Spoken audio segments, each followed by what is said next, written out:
Здравейте хора! В днешния клип ще ви покажа как да си направите газирана чешмичка, но ще бъде с брат ми. Коки, ела! Ето го и моя брат. Айде сега.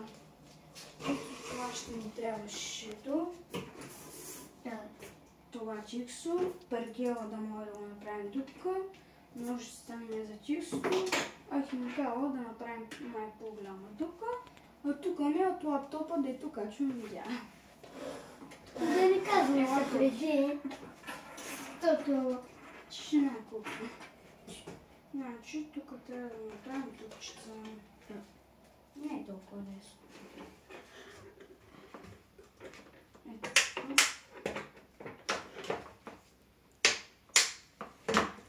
Значи, много много.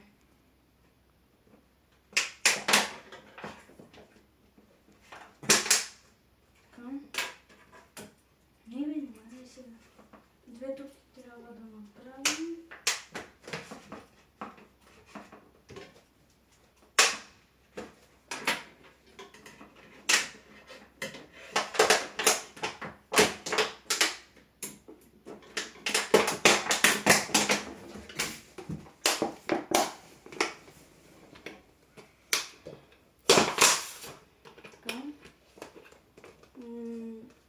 Хора, също може да пишете в коментарите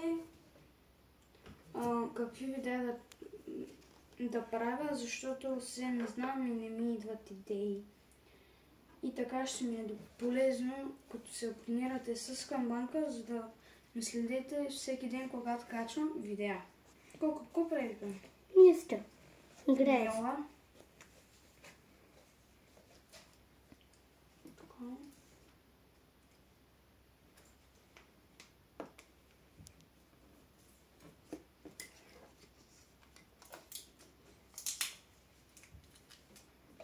Ето го държа така.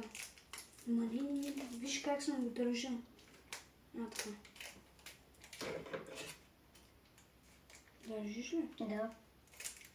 Така. Така. Дай. Тези две дъбки, ето ги. Слагаме това чиксо. Така. И взимаме шеф. Нека да ходим към банята.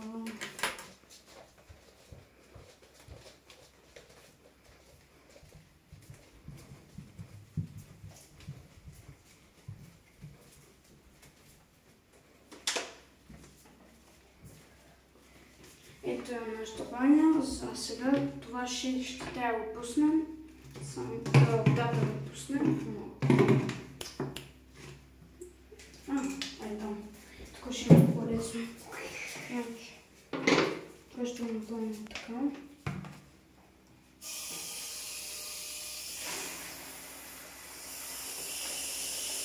Дръж здраво колко.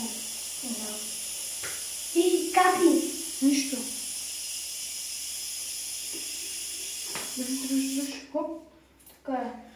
Сега ще капи заради чиксото. Затваряме. Я го разтърсай. Няма го да го така. Ето че. Ето. Това трябва да го използваме като кранче. Първо е така. Ето. Пускаме. Ниса, да. Мале, ниса. Ето. И сега, само като е готов, така се спира. Като съм си измил ръце. И слагате чиксо или зулербан, чиксо-зулербан и така ще ви върши по-добра работа. И хора, това беше от клипа. Ако ви е харесал клипа, може да се абонирате с камбанка, както ви казах. И да, мен чао!